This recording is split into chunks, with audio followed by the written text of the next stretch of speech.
Welcome to Drive the Daf, clear, structured explanation of the daily Daf in 20 minutes. You can even follow in the car. Shabbos Daf Kuf Aleph can be divided into two separate parts. The first one is discussing a canoe and carrying within the canoe. And the issue at hand is, can you have walls that do not extend all the way to the ground? They're suspended in the air or they're held up by a roof and they do not extend all the way to the ground. Does that count as proper walls for creating a Rishus HaYachid within them or not? Then we'll go back to the Mishnah. We'll refer to the case of ships tied to each other, and this will have two separate discussions involved. First of all, what is the reason why they can't be carried from one to the other if they're not tied? And the Gemara will discuss Erev Chaseres and creating other Erevin on Shabbos. And as an addendum to that, the Gemara will explain what type of chain or rope you can use to tie the boats to each other. So first of all, we'll begin a few lines into the daf. And the Gemara talks about a canoe, which it calls the small canoes of the Meishan River. Meishan was a very small stream, and therefore it only had canoes. Now, the shape of a canoe is that it is very narrow at the bottom. It narrows to a point or an edge, and then it widens as it goes up. So these canoes in their bottom surface were not 4 tefachim wide, so it couldn't really be considered a Rishus HaYachid, even though it has walls, and the walls may be 10 tefachim high, but it's not enclosing an area 4 tefachim wide. Now, if the canoe widened to a width of 4 tefachim within 3 tefachim of the bottom, I could say that it is Rishus HaYachid because I could say Lavid. I could say that the bottom, through the mechanism of Lavid, rises to the level of 3 tefachim above it. And in that spot, it's 4 tefachim wide, so I do have a full area. But these canoes didn't have that. They were still narrower than 4 tefachim wide at a height of 3 tefachim above the bottom. Now, if it was filled with straw or objects that filled the bottom of the canoe up until the place where it was 4 tefachim wide, so that would also be good, because then that would be the new surface. The top of the objects filling the canoe would be considered to be the new floor of the canoe, and over there it's 4 tefachim wide, and that would be enough. The problem is that what's the story when you don't have these things? And the halach is that it doesn't count as a Rishus HaYachid, because you don't have 4 tefachim wide. Now, what about the walls extending downward? You do have a 10 tefachim high walls. You don't have a floor because it slopes. The walls slope inward and the floor is not wide enough. But why can I view the walls as halachically extending downward straight to the floor of the river? And then that, I should be able to do that because there's a halachic principle called good achis, which means you halachically extend walls downward. And therefore I should consider the walls as if they luminously extend straight down, and I should be able to use the width of the walls at the top also when I'm calculating the width for the bottom, because I can halachically stretch the walls imaginarily straight down, and therefore I should be able to use the 4 tefachim width at the top for 4 tefachim at the bottom. That's the Gemara's question.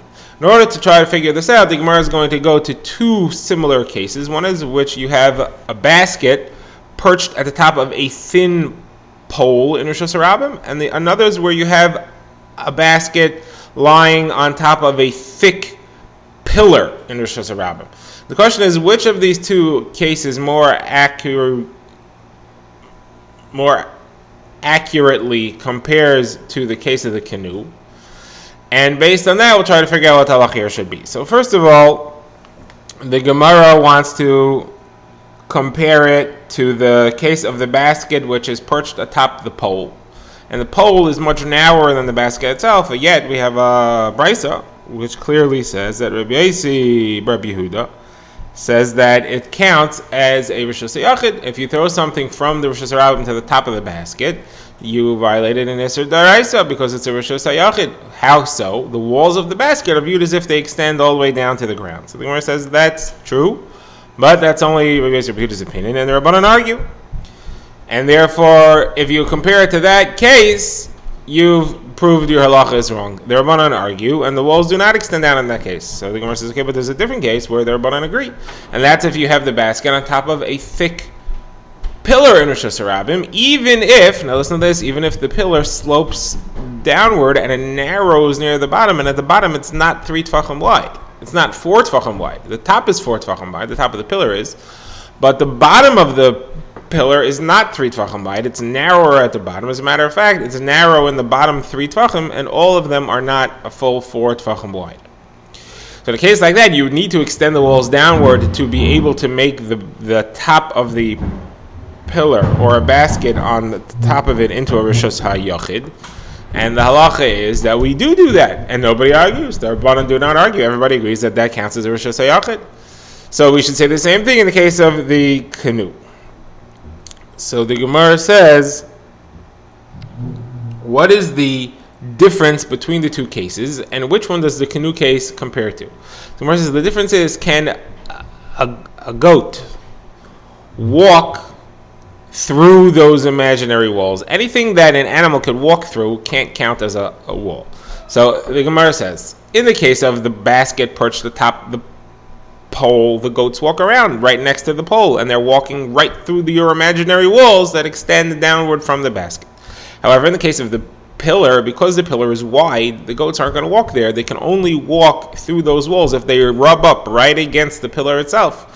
And they're not going to do that. And that's why the Rabbanan don't argue there. That's why the Rabbanan say that in that case we view it as if the walls stretch all the way down, and they do not argue. Now that's the difference. That's why in that case, in the case of the wide pillar, the Rabbanan say you do extend the walls down, but in the case of the narrow pole, you do not extend the walls down. Now in our case, the Gemara says you should compare it to the case of the wide pillar, because no animals are going to walk around, because the boat's floating in the water. The Gemara says it's very funny. No animals are going to walk around. The fish are going to swim right up to the edge of the boat, and the fish are going to swim right through your walls.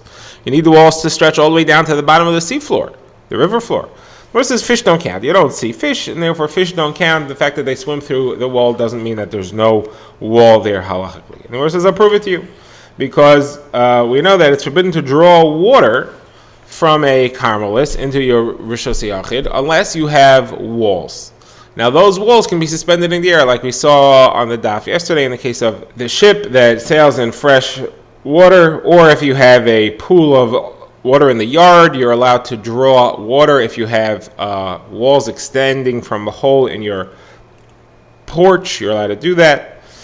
So over there, the walls are extending downward. We allow the walls to extend downward, and that's because extending downward into the water is not a problem, because the fish are not a problem. However, any time you want to extend it downward onto the ground, you do have an issue.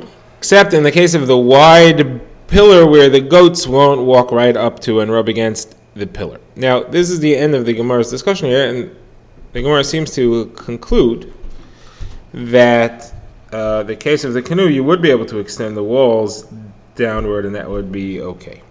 The Gemara now refers back to the Mishnah, where we had seen the halacha that if you have a row of ships that are all tied to each other, you're allowed to carry from ship to ship. The Gemara is going to ask that this is obvious. What's the chiddush? The Gemara will offer two answers after rejecting the first one, and the Gemara will bring a brisa to support the second one, and this brisa will carry us into another discussion, which is the topic of are you allowed to create halachically significant walls on Shabbos, and if you do they count or not? We'll have a brisa and a kasha on it. Then we'll get to the subject of what type of rope or chain are you supposed to be using to tie the boats together. So first of all, the Mishnah had said that if you want to carry from ship to ship in a row of ships, the boats have to be tied together. You have to make sure that they're not going to drift apart. So the Gemara says this is an obvious halacha.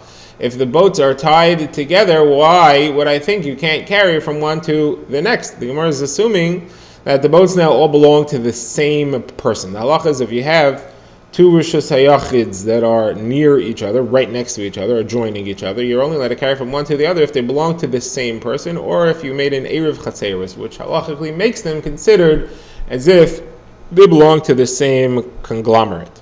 So Gemara says, if you have the boats tied to each other, for sure you could carry from one to the other. What's the chiddush? So the Gemara says, first of all, Rava wants to answer that the cases where you had a canoe wedged between the boats and the canoe was not tied, and you were afraid that the canoe will slip out and drift away, and now you'll have a space. So the Gemara says that Rav Safra said to him, Moshe, referred to him as using the name of Moshe Rabbeinu as a sign of respect. So he said, but I don't think that's the pshat here, because it says carrying from boat to boat. It doesn't say carrying from boat to boat over a canoe, which is wedged in between. It seems to indicate there's nothing between the boats. So Rav Sahar gives his own pshat, and he says that the case over here is to tell you that the boats belong to different people, and the only way that you can carry from one to the other is with an Erev Chatzeris. And Erev Chatzeris only works if the two Rishos Yachids are literally touching each other. And here, you may think that you cannot make an Erev Chatzeris because the boats can float away from each other, or they are movable. Who says you can make an Erev Chatzeris from one Rishos Yachid to another where they can separate and float away? The Chiddush there is that you can make an Erev Chatzeris even though the boats move. Now the Gemara supports this with a Brisa. Brisa talks about two types of Eruvin, which you may need to make, and if you do them, you are not allowed to make either of them on Shabbos, but if you do make them on Shabbos by mistake, then they count. The first one is an Erev Chatzeris, and that's referring to precisely our case. You have ships tied to each other, and then the Erev Chatzeris is allowed to be made, and if you do have an Erev Chatzeris, you're allowed to carry from one ship to the other. Now, what if they become separated? Then the Erev Chatzeris is canceled, and you can't carry from one to the other. If, however, they get tied back together again, then the Erev Chatzeris is back on without having to make it again. It's automatically restored, and you're allowed to carry from one to the other. Now, you're not allowed to make an Erev Chatzeris on Shabbos. And therefore, you're not allowed to connect the boats to each other on Shabbos, because that would be making an Erev Chatzeris. But if you made them in a way that you're not responsible, like if you did it b'shoigeg, you didn't realize it was aser, or you